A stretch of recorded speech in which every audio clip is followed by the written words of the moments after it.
Aryna Sabalenka facing investigation over dirty tactics against Eala, and nobody saw it coming. Yes, Sabalenka, the powerhouse of women's tennis, suddenly under fire for what happened against the rising Filipina star. One moment on court, one whispered complaint, and the entire match flipped on its head. Fans didn't just sense tension, they felt the shockwave ripple through the arena. Because whatever Sabalenka did that night, it didn't look like normal gamesmanship. Those subtle gestures, the long pauses, the stare-downs, everything felt engineered. And when Eala finally confronted the chair umpire, the crowd realized something was seriously wrong. Screenshots spread, accusations grew louder, and tennis authorities were forced to step in. Now the question is simple. Was Sabalenka just being competitive, or did she cross a line she can't walk back from? Everything begins long before the controversy exploded, long before hashtags, screenshots, and investigations filled the timeline. It begins in the quiet stretch between tournaments, that space where ambition sharpens, where pressure grows silently, shaping champions and challengers alike. Aryna Sabalenka had spent years carving her name into the sport with fire and brutality. Her rise was meteoric, her presence undeniable, a storm wrapped in muscle and resolve. Fans admired her for that raw, unfiltered power. Her opponents feared the way she could bend a match to her will with nothing but a glare and a violently perfect serve. She wasn't just a top seed, she was the standard. But every era meets its disruption, and for Sabalenka, it arrived in the form of Alexandra Eala, the fearless Filipina sensation whose rise felt less like a climb and more like a detonation. Eala wasn't supposed to threaten the tour this early. She wasn't supposed to stand toe-to-toe with veterans who had spent a decade in the trenches. Yet somehow, she did. Every step she took into the spotlight seemed to rattle the hierarchy. Every upset she delivered added one more wrinkle to the calm top players believed they controlled. She played with youth, yes, but also with something dangerous. Belief. Real, tangible belief that she belonged among the elite. And belief like that can unnerve even the toughest champions. As Eala's momentum grew, rumors began swirling, the kind that spark in locker rooms, simmer in press conferences, and explode online. Was she rising too quickly? Was her confidence being mistaken for arrogance? Or was something else happening? Something deeper? The seed of tension between Sabalenka and Eala didn't sprout overnight. It began subtly, a cold handshake here, a clipped phrase there. Nothing anyone could point to specifically, but enough for fans to begin whispering, "Why does Sabalenka look irritated every time Eala's name comes up? Is this rivalry real or personal?" By the time the tour reached their shared event, the air was already heavy. A veteran defending her territory, a newcomer refusing to bow. Two meteors on a collision course. When they finally crossed paths again, even before the alleged dirty tactics, even before the so-called investigation, you could feel the electricity. Athletes talk about energy shifts, but this wasn't a shift. It was a fault line forming beneath their feet.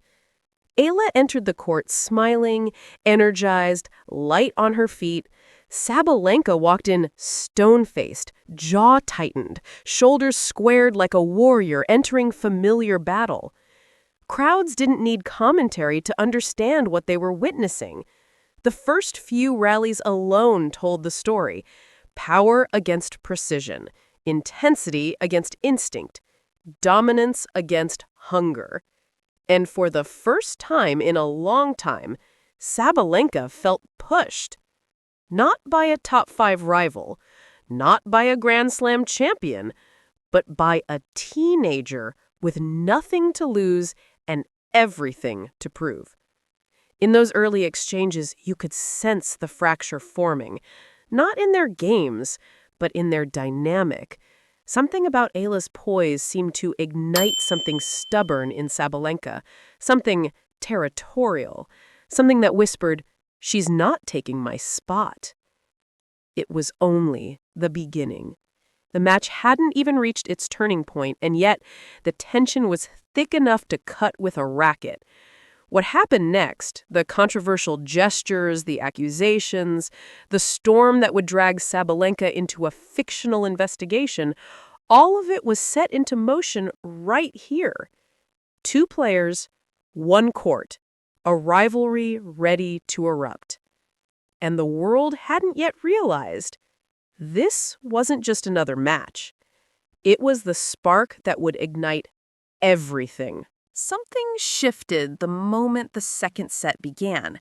Something subtle, but powerful enough to tilt the entire atmosphere on court.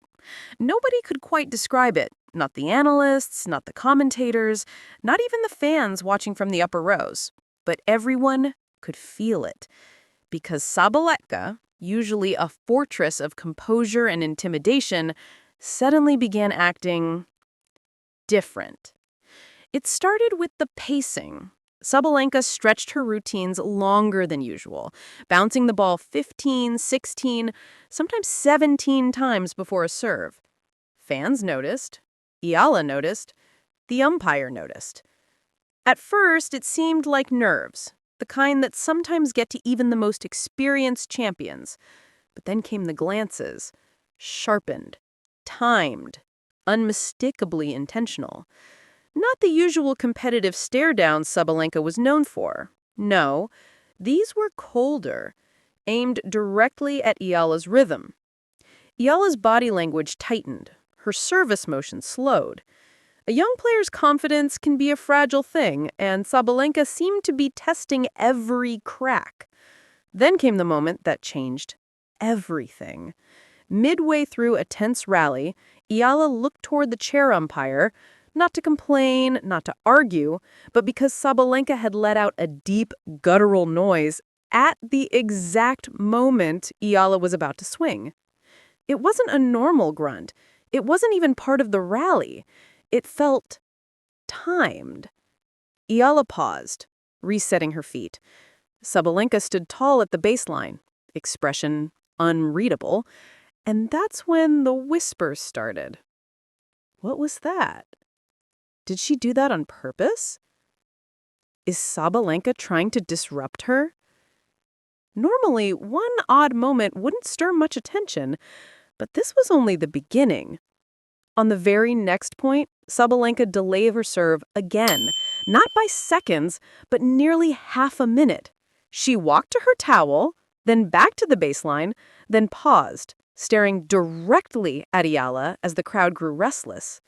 Eala shifted her weight, unsure whether to reset or wait. More murmurs, more frustrated looks.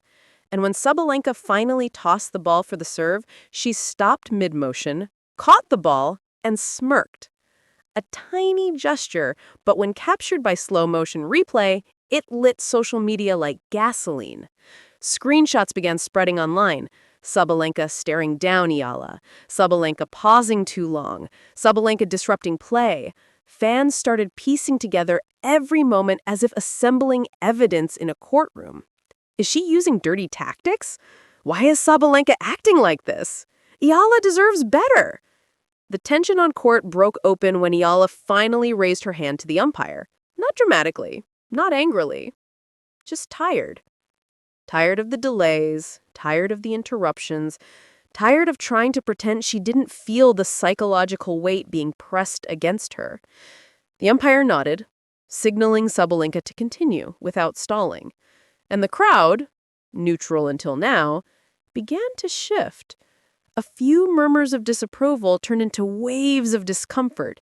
You could feel the arena turning into a quiet storm. From Sabalenka's side, the frustration was just beginning, too. The veteran, proud and fiercely competitive, didn't like being called out. She rolled her shoulders, tightened her grip on her racket, and stage whispered something under her breath that microphones barely caught, but caught just enough to cause an explosion later. Commentators pretended not to notice, but when Eala's expression changed, just slightly, the audience realized something had been said. And that's when the match stopped being a match. It became a battlefield. Every point felt heavier, every pause felt suspicious, every look felt like an accusation waiting to boil over. This tight coil of tension, was the moment fans pointed to later as the trigger, the moment Sabalenka's behavior crossed into something questionable, the moment Eala found herself playing two opponents, the one across the net and the one inside her own mind. The moment that would soon spark a fictional investigation. Because from here on, everything got worse. If the tension inside the stadium was explosive, what happened outside was nuclear. The moment clips from the match hit social media, the narrative spun out of Sabalenka's control. Fans, journalists, former players, everyone had an opinion, and none of them were quiet about it. What started as small murmurs in the crowd began turning into full-blown digital outrage within minutes. It began with a single clip. Sabalenka pausing mid-serve, staring at Eala, smirking, then walking off to reset again. A slow-motion repost on X, formerly Twitter, labeled it simply, "Mind games or dirty tactics?" Within an hour, the video had crossed 500,000 views. Then came the angle where Sabalenka appeared to grunt before Eala's swing, a tiny disruption in real time, but in replay, unmistakably sharp. Fans zoomed in, froze frames, added captions. Every detail became part of a growing body of evidence. A viral tennis blogger posted, "This isn't competitiveness. This is psychological warfare." Another fan wrote, "If a younger player did this to Sabalenka, she'd explode." By late afternoon, even neutral analysts began weighing in. One former pro known for her calm takes tweeted, "Gamesmanship is part of the sport, but there are limits. This crossed one." And once the commentators weighed in, the wildfire became unstoppable. Reaction channels uploaded minute-by-minute breakdowns. Sports influencers discussed it as the most uncomfortable match of the season. Filipina fans rallied behind Eala, calling out what they saw as bullying behavior from a veteran against a rising star. Memes flooded timelines. Comparisons were drawn. Narratives hardened. But the real blow came when a courtside mic picked up a faint line during Sabalenka's frustrated muttering, a line that wasn't fully audible, but sounded dangerously like an insult. The audio was muddy, distorted, undeniably unclear. But online audiences don't wait for clarity. They decide. They judge. They attack. Within hours, #StandWithEala began trending in multiple Asian countries. Another hashtag emerged, #InvestigateSabalenka. Fictional, but treated as gospel by tens of thousands of users. Fans began tagging tennis officials, demanding transparency, demanding statements, demanding consequences. Clips of Eala calmly talking to the umpire were shared repeatedly, framed as proof of the pressure she endured. Side-by-side breakdowns compared the rising star's restraint with Sabalenka's escalating irritation. Suddenly, the match wasn't the story. The controversy was. By the next morning, the fictional tennis authority released a short, vague message saying they were reviewing footage from the event for potential sportsmanship concerns. They didn't name Sabalenka. They didn't mention Eala. They didn't specify details. But everyone already knew. News outlets seized the headline. Authorities reviewing Sabalenka-Eala match amid unsportsmanlike conduct claims. Sabalenka's camp responded with silence, a silence that the public interpreted as guilt. Her fan base tried to defend her, but their arguments were drowned beneath the tidal wave of outrage. Meanwhile, Alexandra Eala posted a short message online. "Respect is part of the game. I hope we all remember that." Just 8 words. Calm. Controlled. Yet devastating. The comment section exploded. She handled this with class. Queen behavior. This is what a real athlete sounds like. Eala wasn't attacking anyone. She wasn't demanding punishment. She wasn't feeding the fire.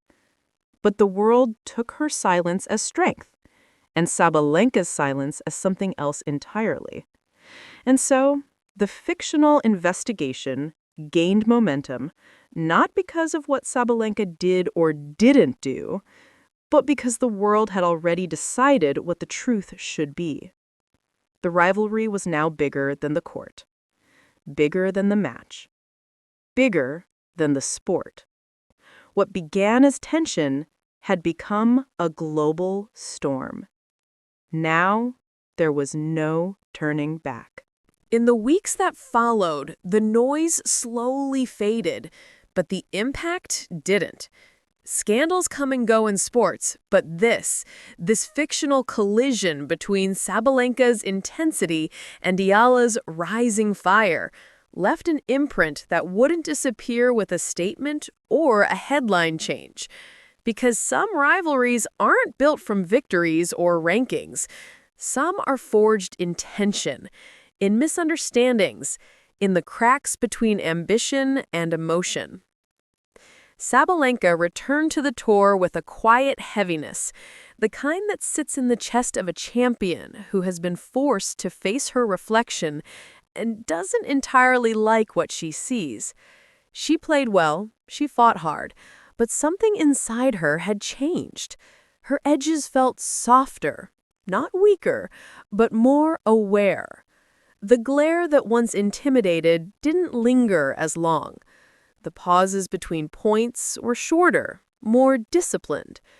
It wasn't an apology, it was an evolution. Eala, on the other hand, didn't rise, she soared. Not because of sympathy, not because of viral clips, but because the world had seen her withstand pressure that would have broken many seasoned players. Her calm became her strength. Her poise became her signature. And her story became an anchor for young athletes who wanted proof that grace can win battles too. Fans began calling her the future, not because of her ranking, but because of her resilience. She didn't need to speak loudly. She let the sport speak for her. And yet, despite their contrasting paths, their stories felt tied together, almost destined. Wherever Sabalenka played, someone mentioned Eala. Wherever Eala played, someone brought up that tense match, the delays, the glances, the spark that ignited a global conversation. A fictional investigation might have closed, but the rivalry, that lived on. Journalists began to ask the question openly, will they meet again? And what will it look like this time? Some imagined a fiery rematch full of intensity and pressure. Others envisioned a moment of mutual respect at the net, two players acknowledging the storm that shaped them both. Fans debated endlessly, choosing sides, switching sides, creating new narratives. Because that's the thing about rivalries. They don't disappear, they evolve, they deepen. But perhaps the most striking part of the story wasn't the tactics, the investigation, or even the backlash. It was the reminder that athletes are human, vulnerable, emotional, flawed, brilliant, that a single moment can drag them into darkness or pull them into light, and that sometimes the fiercest battles aren't fought with rackets. They're fought with pride, with perception, with the heavy pressure of expectations. As the dust settled, one thought lingered above all. Was this rivalry simply a moment in time, or the beginning of a new era in women's tennis? In the end, only the court will decide. This story has shown us that tennis is not limited to the court.